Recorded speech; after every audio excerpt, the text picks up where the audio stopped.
Hi hello नमस्कार. कसे आहात सर्वजण? मजेत ना? मजेतच असायला हवं.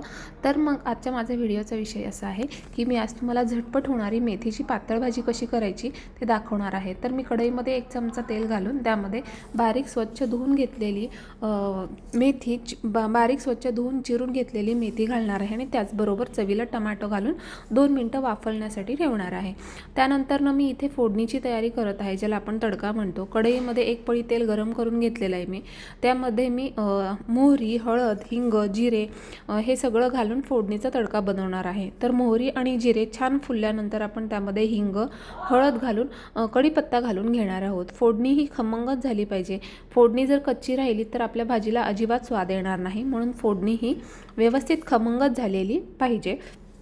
तुम्ही बघू शकता की छान हिंग फुललेला आहे, जिरे मोहरीसुद्धा तडतडलेले आहेत. त्यानंतर मी हळद घालून कढीपत्ता घालणार आहे आणि झालेल्या फोडणीमध्ये मी काजू आणि शेंगदाणे हे दोन्ही व्यवस्थित परतून घेणार आहे तांबूस रंगावरती.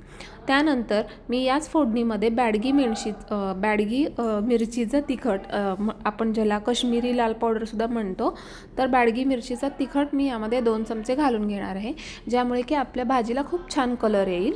त्यानंतर हा तयार झालेला तडका साईडला ठेवून मी भाजीमध्ये 1 चमचा गोडा मसाला, 1 चमचा आपला गरम मसाला, त्यानंतर 1 चमचा लाल तिखट आणि आपल्या चवीनुसार मीठ घालून व्यवस्थित भाजी मिक्स करून घेणार आहे.